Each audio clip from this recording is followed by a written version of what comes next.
was identified as mentally retarded, put back from the 5th grade into the 4th grade, and stayed in that category until I got out of high school. I don't have any college training, but I met a high school teacher who one day changed my life. I was waiting on another student, and when he came in, he said to me, "Young man, go to the board and write what I'm about to tell you." And I said, I can't do that, sir. He said, "Why not?" I said, "I'm not one of your students." He said, "It doesn't matter. Follow my directions now." I said, "I can't do that, sir." He said, "Why not?" I said, "Because I'm educable mentally retarded." And he came from behind his desk and he looked at me. He said, "Don't ever say that again. Someone's opinion of you does not have to become your reality." And as he talked, my heart began to beat fast. Tears began to run down my eyes, and I was in the back just listening to him, because the speech he was giving, that speech was for me. And he said, "Les Brown," he said, "if you want to do anything worthwhile in life, you've got to be hungry."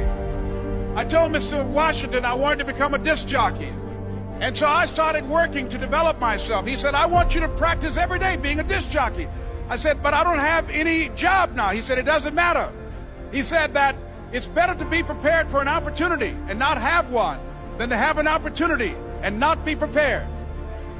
And as I was working to develop myself, I applied for a job as a disc jockey, WMB, on Miami Beach. I went to a guy named Milton Butterball. I said, "How you doing, Mr. Butterball? I'd like to get a job as a disc jockey." He looked at me, he said, "You have any broadcast background?" I said, "No, sir, I don't." "You have any journalism background?" I said, "No, sir, I don't." He said, "We don't have any jobs available." I said, "Yes, sir."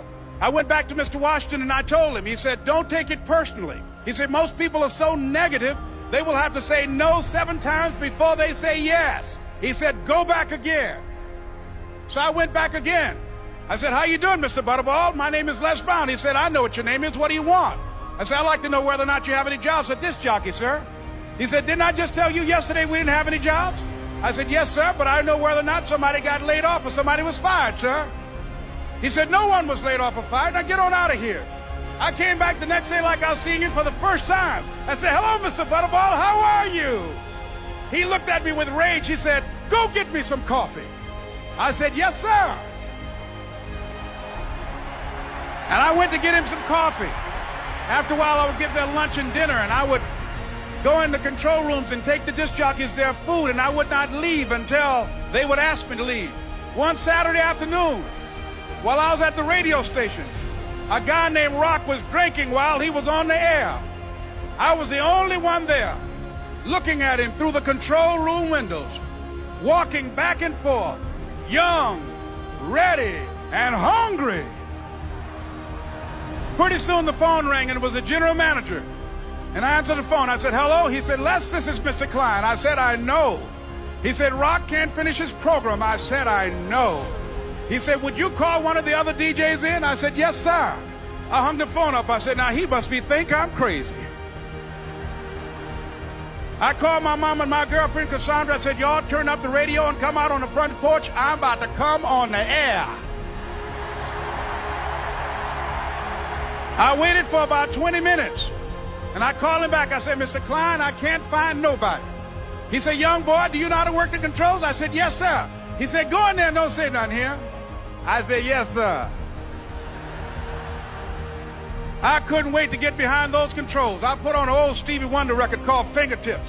I sat down behind that turntable. I said, "Look out, this is me, LB Triple P. Les Brown, your platter playing papa. There were none before me, and there will be none after me. Therefore, that makes me the one and only. Young and single and love to mingle, certified, bona fide, indubitably qualified to bring you satisfaction, a whole lot of action. Look out, baby, I'm your love man." I was hungry. I was hungry. You got to be hungry. Begin to know that you have greatness within you. And if just one of you here begin to envision yourselves as being blessed and highly favored to reach your goals, if just one of you capture the essence of what that means, that you have greatness within you and a responsibility to manifest that greatness, that you can make your parents proud, you can make your school proud, you can touch millions of people's lives And the world will never be the same again because you came this way. It was hard, ladies and gentlemen, coming to speak to people. And I was facing financial difficulties in my own life. I was behind on my bills and my dreams, and I'm saying to them, you can live your dream. It was hard, ladies and gentlemen. It was very difficult to pick myself up each day believing that I could do it. There were times that I doubted myself. I used to ask myself, can I do this? And something said within me, you're the one.